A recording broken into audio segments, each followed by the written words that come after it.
Welcome to the third video of paragliding areas in Denmark.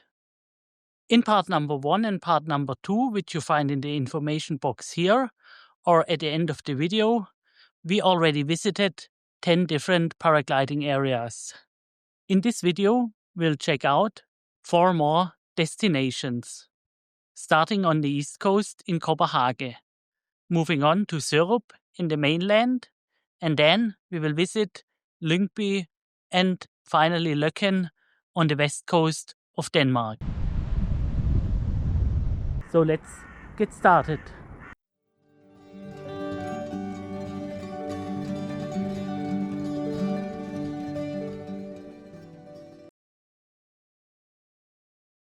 The reef of Kobberhage is one of Jutland's largest current reefs. The dunes here are perfect for paragliding. The closest town is Ebeltoft, which can be reached at about 10 minutes by car. Behind me you can see the ridge of Kobberhage. This is the upper part of the ridge, which allows soaring in the wind direction of east-northeast to northeast. The dune extends over a distance of almost 2 kilometers. A small gate, which must always be kept closed, opens the access to the hill. From here, it is the best to handle up to the launch position.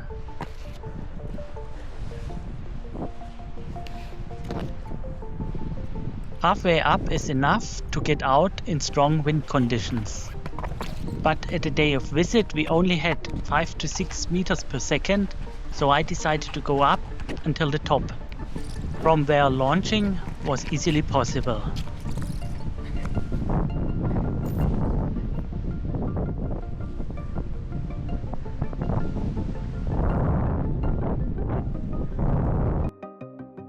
Here is another view of the launch site and the local residents who are very curious about unattended gear lying around. In this weak wind conditions, the flyable ridge is only about 700 meters, so a lot of caution has to be taken to avoid bumping into the other pilots. I think at least 8 meters per second would be required to fly along the whole ridge and especially to jump to the southern part of it. The area is also perfect for ground handling and top landing.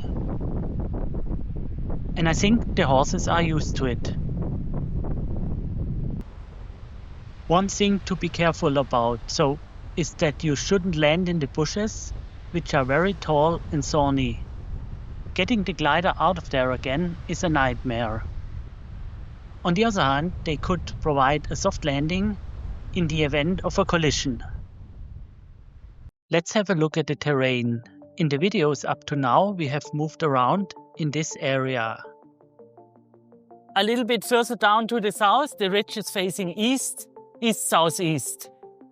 If the wind conditions are good, it is also possible to jump over to the southern point of this ridge. Sometimes it is even possible to get around to the east-southeast facing ridge of Kobberhage on the other side. In southeastern winds, this area can also be used independently as an alternative. To get in the air here, you might ask at the southern point at a campsite if you are allowed to use their ground for launching.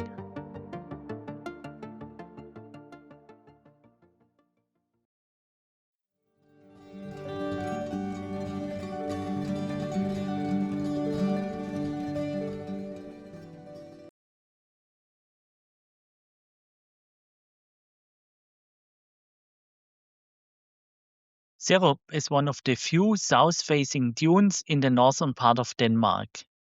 It is opposite of Venø Island, which I mentioned in Denmark part number 2. To get here, cross the bridge north of Toftum Bjerge and then in Ødby turn to the right. It takes a few minutes to walk to the dune. It's covered in grass and bushes and not very accessible. It is definitely not possible to handle up with the glider from down here. A small path starts on the beach, from which you can walk up to the dune. On the top of the dune, it looks like this. Bushes all around and a very steep edge down. So good skills are required to get out here. I have not flown this dune yet, but friends of mine familiar with the situation recommended to launch at a lower area to the western side of the dune. The entire flyable area should be about half a kilometer, and I guess the height of the dunes is about 15 meters.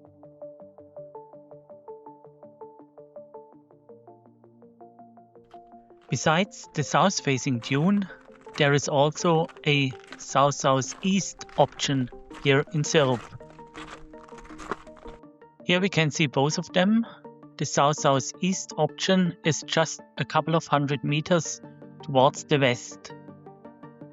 The terrain here is much easier to handle, and also launching should be no problem at all, since the dunes are only covered with grass.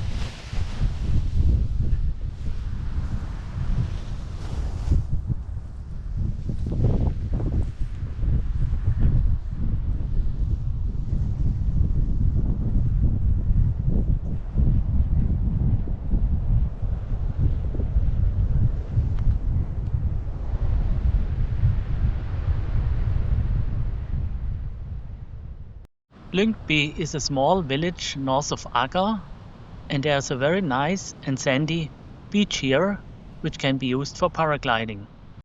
The parking is directly behind the dunes, from where it is only a short walk to get to the launch site, which we can see here, embedded and sheltered from the wind in the grass of the dunes.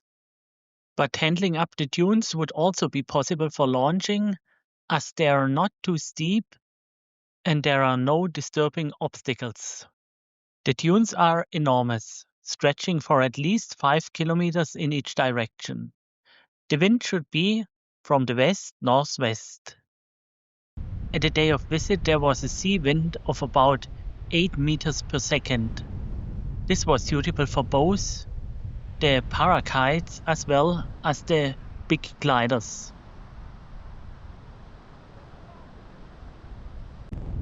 The relief of the dunes is constantly changing.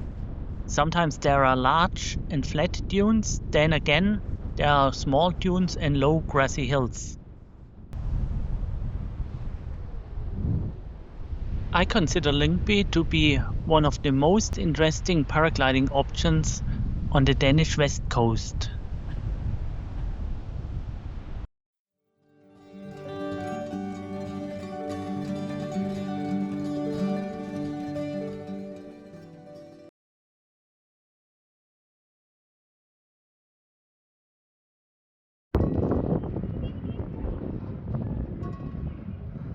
Welcome to Løkken, the famous paragliding area in the northern part of Denmark.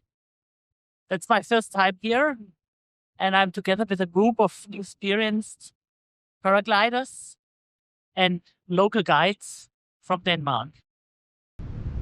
The flying area is very well known, and when talking about Denmark, other pilots often mention it. However, it is not as often flyable as the more southern areas on the west coast, perhaps 20 times a year. At the day of visit, we had a very strong wind of about 9 to 10 meters a second, so we took out our small gliders and parakites. Getting out from the top of the launch site was nearly impossible. We had to take our gliders down to the beach and launch from there. The long soaring ridge of 8 kilometers makes Lökken so unique. At the southern point near the launch site, the dunes are still very grassy and have a height of about 10 meters. Further up at LL37, Lyngby, the dunes gradually become higher and without vegetation. Getting all the way up here requires a good wind from the west-northwest. At the northern end of the ridge there is a lighthouse around which the dunes look like a lunar landscape. Here they might reach a height of 20 to 25 meters. Back at the takeoff area at the southern point of the dune, the wind got weaker in the evening.